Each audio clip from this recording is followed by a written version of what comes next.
Instead of focusing on winning arguments, we're teaching the basic fundamentals of sales and marketing and how we can use them to win in the world of politics, teaching you how to meet people where they're at on the issues they care about. Welcome to The Brian Nichols Show. Well, happy Friday there. Welcome to The Brian Nichols Show. I am your humble host, and today, we are in store for another fun-filled episode. You know it, you love it. It's Friday. We're going to have some fun today. But before we go ahead and have some fun talking about libertarian messaging up in New Hampshire and all fun things New Hampshire with a U.S. Senate candidate, want to go ahead and, for one official last time, and that is a shout-out to today's sponsor, and that is the Expat Money Show. Now, while the Expat Money Show is going away as our sponsor after the past 3 months, that does not mean that the mission that the Expat Money Show is bringing to the table is done, because we have an amazing event taking place in November we're going to talk about. But before we get there, I got to get you interested in the Expat Money Show, because our good friend Mikkel Thorpe, he's going to help you protect the money you worked so hard to earn from ambulance-chasing lawyers, nefarious creditors, and greedy, unjust governments, because he helps people just like you invest internationally, secure second passports and residencies, eliminate that tax bill, and take advantage of offshore structures so you can travel the world freely and never have to worry about money again. And I mentioned it, yes, over at the Expat Money Show, not only are you going to have years of experience brought to you every single episode from our buddy expat, leader Mikkel Thorpe, but also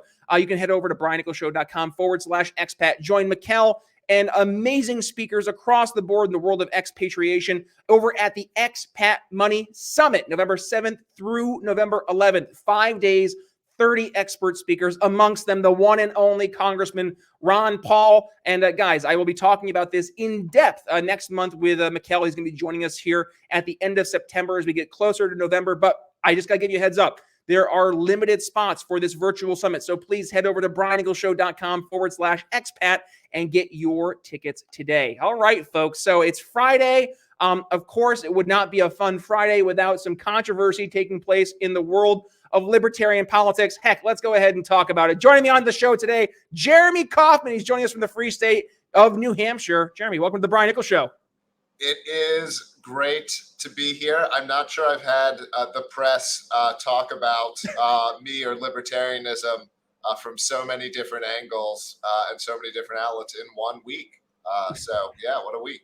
Welcome back to the show, my friend. You're obviously a very noted figure across libertarian, but also in the entrepreneurial space worlds. Let's talk first. You are the head of Library and Odyssey, which are helping lead the fight to allow us to continue to communicate freely on the internet.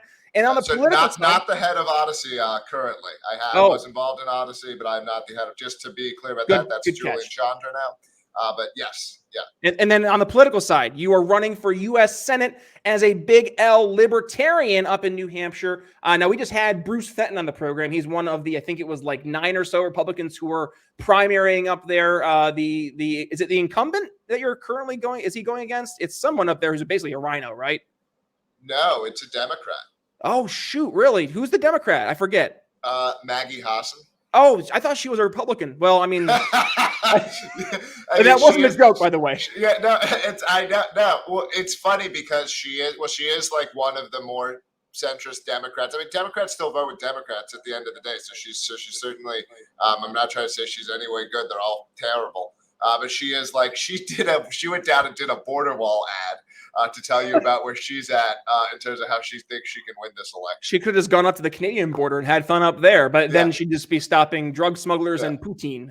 So that's why I'm laughing. Yeah, it's because because she does try to act like one at times or present herself like one because she thinks that's the way to do it. So you're running obviously as the foil there as a big L libertarian, and I would love if you could, because you've been on the show a couple times, and the audience we've grown since you were last in the show. So there's a lot of new folks here in the audience. So first, let's kind of give you a chance to reintroduce yourself to the Brian Nichols Show audience. What's kind of been your path here in this liberty movement, and where you find yourself today? Not just now running for office as a big L libertarian, but also having quite a big influence in Libertarian Party of New Hampshire politics. Yeah, well, honestly, and I'm very excited about the future of the LP and where we're going and everything that's been going on within the Libertarian Party. But if I'm being honest, that in terms of me and my involvement, like I've got that like around third. Free state is libertarian wise, like politically, like that's my biggest thing. I think that's a way for libertarians to, actually win. I think my campaign here can make a difference in New Hampshire, can have an impact. It's a part of that. It's playing a role in that. But the real strategy for libertarians is this libertarian concentration strategy. And then also my work, which while is valuable to people regardless of their political persuasion, is probably the most important thing that I'm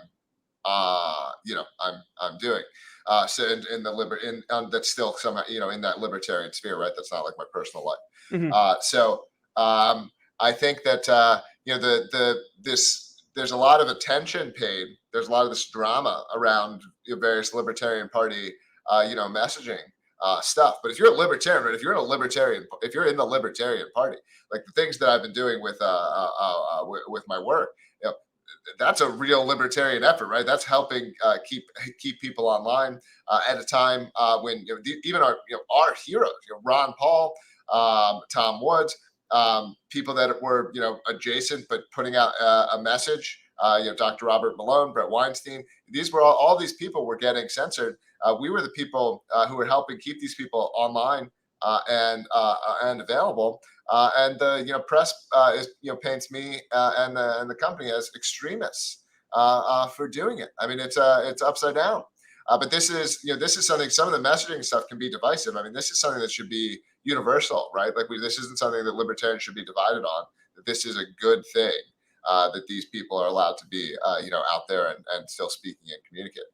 Yeah. Oh, and let's heck, you mentioned the divisive stuff. Let's go to the fun topics of today, shall we? Because oh my gosh, if you were to head over to Twitter, you would swear that libertarian world was on fire. So really quickly, I am going to share my screen here, and this is over on. It is LPNH, Libertarian Party of New Hampshire, the official page up in New Hampshire. Happy holidays. Picture of Meghan McCain crying at her father's casket. This is set the world on fire. Now, I tweeted earlier today that there is a difference between bold messaging and toxic messaging. I think this is more towards the toxic approach to messaging versus, and I want to share an alternative video. Now, this is something I think is phenomenal messaging. This is something that, Jeremy, you did over for your campaign. This was when you're looking to raise some awareness. I didn't put Brian up to this. I want to be clear. You didn't. No, this was part of the shtick for today. So this is an ad. It's 57 seconds. By the way, folks, if you want to check the video of this, got to make sure you're checking us out here on YouTube and, of course, over on Odyssey. Take a listen.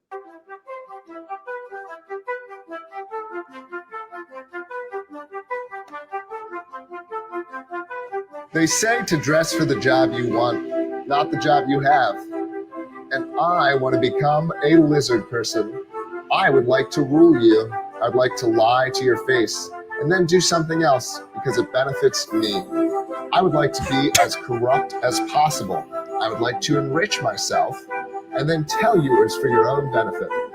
I'm Jeremy Kauffman, and I'm running for U.S. Senate.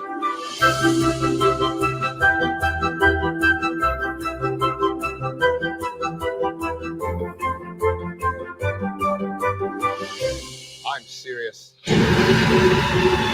Like, that's gold.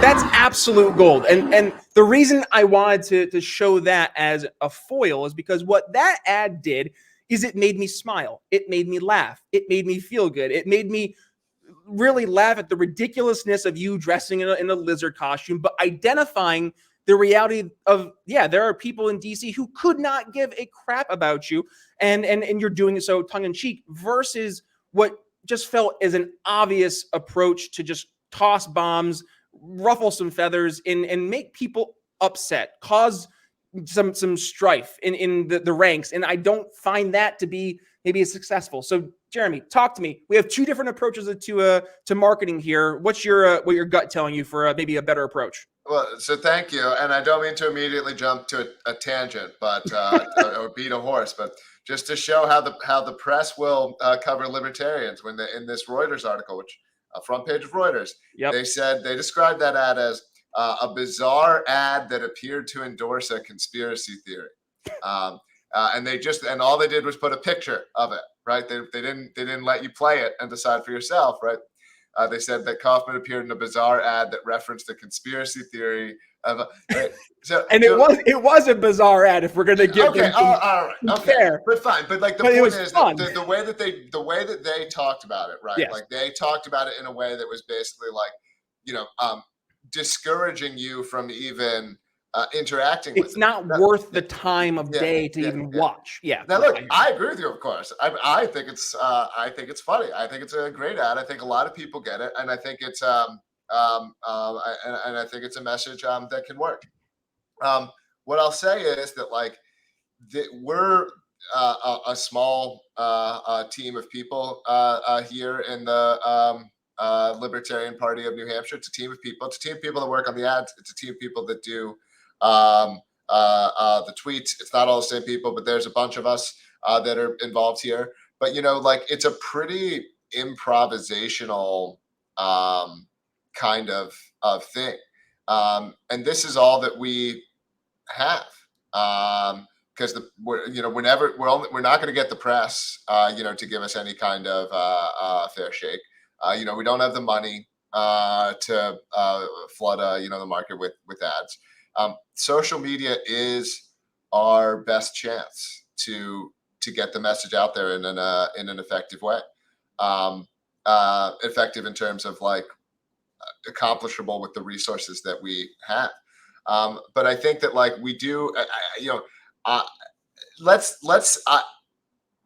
take it as a given, although this is not my actual position, but let's take it as a given that that tweet is bad. People didn't like that one. There's other ones that LPNH has done that people didn't like. There's tweets that other LP affiliates have done that I don't like.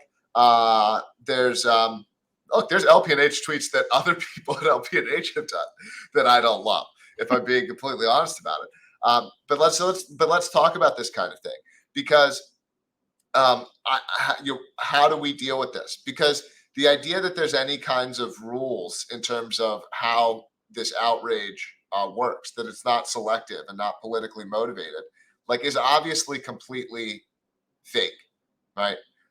Like here in New Hampshire, we've had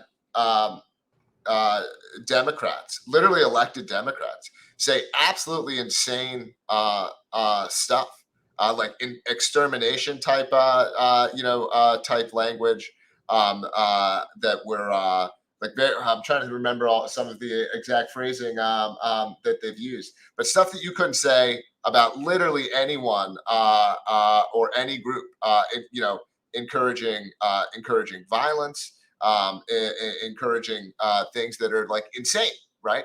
And no one bats an eye.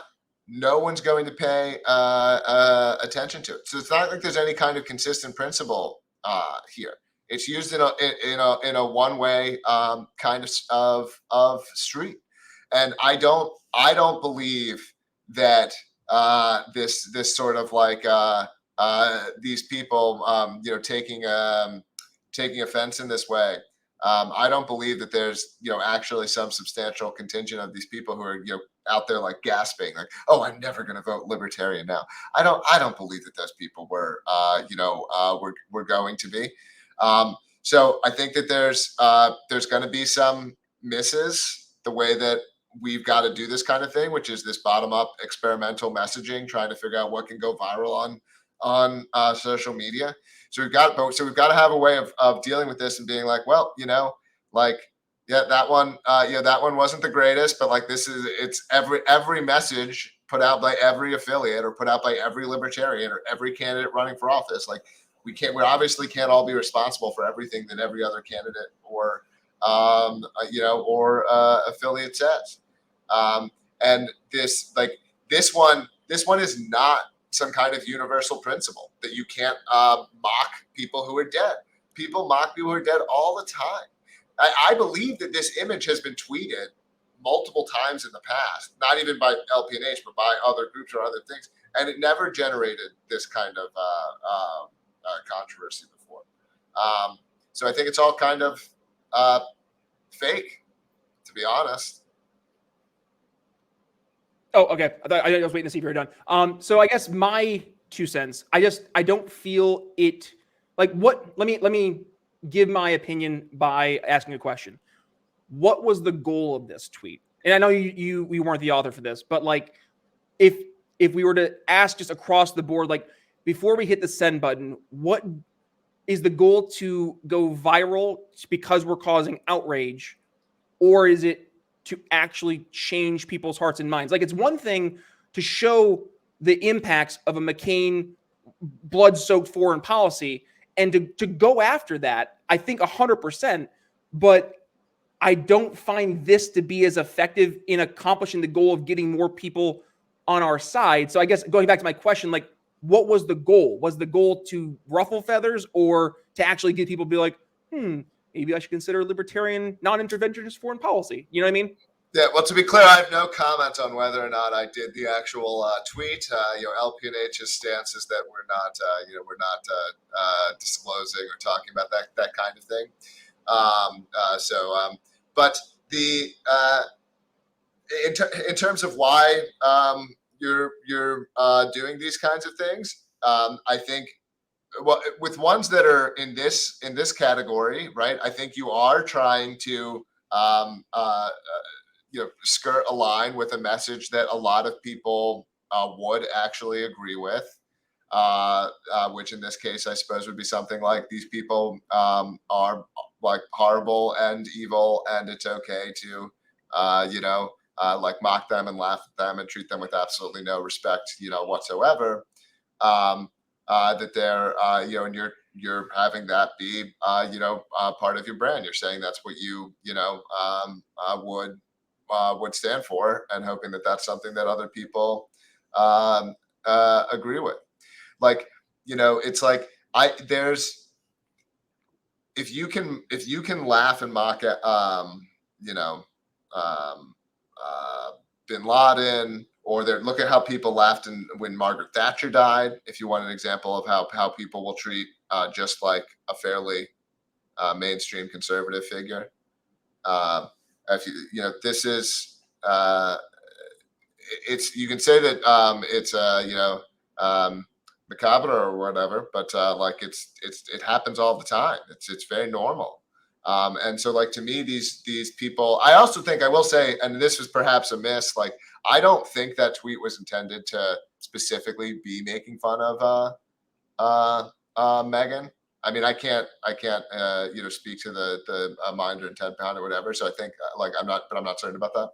But yeah, anyway, I think that's what it would be.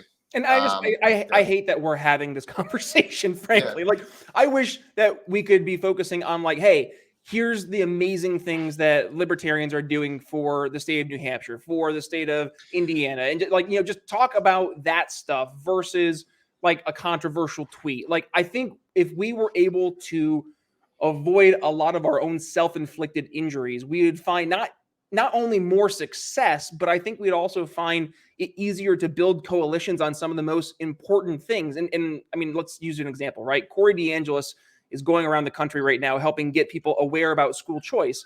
And we want people to be on board with school choice, but if they instantly have a gut reaction because maybe back in 2008, Barbara was more an interventionist Republican, and she liked John McCain. And well, maybe she's had a change of heart and now she's more non-interventionist, and maybe she's considering voting for a libertarian, and she gets a little weary because now she's seeing this on social media. Now, is Barbara on social media? I don't know. This is completely hypothetical, right? But this is tricky, and this also, I think we need to be aware of. This also gets into some like New Hampshire specific stuff in terms of where, New Hampshire, like, we already have a school choice bill that is quite comparable to Arizona's. We already have a Republican Party that is nearly universally in favor of school choice, right?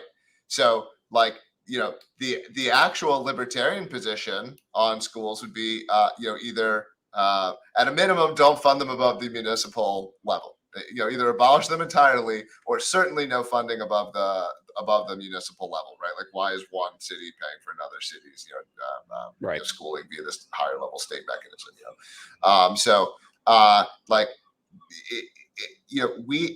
We do think within the state of New Hampshire that, like, partially our job with the Libertarian Party is to be taking the absolutist, like the pure libertarian stances. Like, if we're taking the Gary Johnson stances, there's already 150 Gary Johnson's, right? Bruce Fenton's in the Gary Johnson lane. Although I think Bruce is actually better than Gary Johnson. But Bruce, he's in that lane in the sort of like,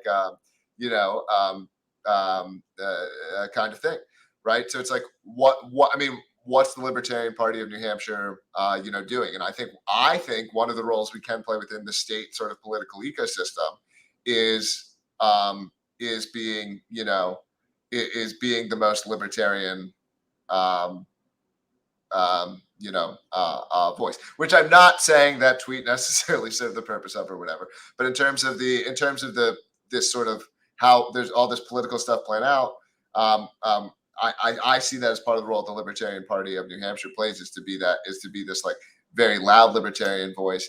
That both hopefully pulls Republicans our way, creates political space for them to appear more moderate. Like if school, like make school choice look like the moderate position, right? School choice is the moderate position. Abolition is the libertarian position. So I think there's a sense in which we're trying to do that a bit as well. Yeah, well, and let's talk about the libertarian alternative for Senate up there in New Hampshire. Jeremy, you're running for office, so obviously you are a little maybe vested in the success of the Libertarian Party up there in New Hampshire. So talk to the voters specifically up in the Live Free or Die state. I know we had Bruce Fenton on the program, so they're familiar with some of the issues. But as we're going towards the end of the conversation, let's kind of direct folks to specifically why you're running for office and why maybe your campaign should be a better alternative versus the GOP or in this case, I guess, the Gary Johnson of the GOP, Bruce Fenton. I don't think you'd enjoy that name so much, Jeremy. Yeah. I wasn't trying to dig at Bruce. Bruce and I are friends. And look, if Bruce Fenton wins the Republican primary, we'll figure out we'll figure out some things. But the odds, there's decent odds, at least the betting markets. I'm not trying to say that it's probably going to be someone who's pretty weak. So it's going to be two bad choices. It's going to be two choices who are going to be very pro. Honestly, they're both going to be pretty pro government. They're going to be terrible on the drug war. They're going to be terrible on, inflation and Federal Reserve and sound money and separation of money and state and all these things. Like, all of the most important issues they're going to be terrible on. And I think we have the ability to make them talk about them. I think we have the ability to get ballot access for the party. I think and have already demonstrated that with some of the messaging that I've been doing, we can get, national attention. Brian, and this is something I'd be curious to get your opinion on. Seriously, so the lizard one is probably the tamest of my ads in the sense that it's really not edgy at all. No, it's actually gotten the least views of all 5 of them, I believe. And the one that's arguably the edgiest, which is War is Gay, has gotten the most. That one's pushing 1 million, I believe. So I don't know, what do I do with that information? Because I actually agree. I think the lizard one is the most broadly appealing ad. Yeah, I mean, what to do with it? I think it's interesting data, but I would also say that you're still getting more data and you're still doing more ads. So as you do more ads, it might have been just especially the time too, right? Like we were going through at that point in time a big cultural conversation when your ad came out about a lot of the social issues that have been pushed from the left, and I think that maybe helped push your ad also up into the conversation, especially with the Biden administration going to more of the pro-war approach at that time too. Yeah. So yeah, I mean, it might be a matter of when your ad went out and what was happening around the world. But also, I mean, yeah, to your point, there are things that we need to, as libertarians, be the alternative voice, not just a different voice, but truly a principled different voice that people have not heard before. And sometimes it requires us to smack them out of their slumber. And whether it's making them laugh, I guess making them upset. There's a lot of different approaches we're seeing leveled out there. So folks, it's up to you, I guess. Whatever one you're feeling is having the most success. I guess it's also TBD when we look at the data. But hey, I guess that's a story we're going to find out here in very soon, especially as we're getting towards 2022 elections. So Jeremy, please, if folks want to go ahead and support the campaign, we're going to go ahead and continue the conversation. So you can go to my campaign website at jeremy4nh.com. All of my videos are available on both my YouTube channel and my Odyssey channel. You can just put my name in quotes into search engine; it'll come up right away. And I'm also very active on Twitter at Jeremy Kauffman on Twitter. And if I haven't said enough, come visit New Hampshire. Come check out New Hampshire. I'm always happy to answer questions, help people come up for a visit. This kind of thing. Like, I think people who also come up here and check out what's going on up here, they'll kind of get it a bit more because things really are a lot different up here versus the rest of the country. All right, folks. Well, there's your call to action. We'll make sure we include all those links there in the show notes. Also, folks, if you want to go ahead and check things out over at briannicholsshow.com. Well, number one, if you're on your podcast app, click the little artwork in your podcast catcher. It will bring you right over to the website where you can find the entire episode plus the entire transcript for the episode. And oh, by the way, you'll find our link to YouTube. Now, YouTube did nuke one of our videos recently because for reasons. We'll find out. I'm waiting to see what the appeal says. But in the meantime, obviously, folks, if you want to continue to make sure that you're catching all of our amazing episodes, head over to Odyssey. Give us a subscribe there as well. And also, please continue to support the program. It's how we keep the lights on here. Head over to Patreon, become a $5 supporting listener. And with that being said, folks, thank you for an amazing week of episodes. We've had 5 amazing guests this week. Ending here yesterday, we had Marcia Enright talking about teaching freedom. What a great conversation. If you missed it, I'll make sure I include that for you right here so it's easy for you to find. But that's all I have for you today. Thank you for joining us, folks. With that being said, it's Brian Nichols signing off here on The Brian Nichols Show for Jeremy Kauffman. We'll see you next week. Thanks for listening to The Brian Nichols Show. Find more episodes at briannicholsshow.com.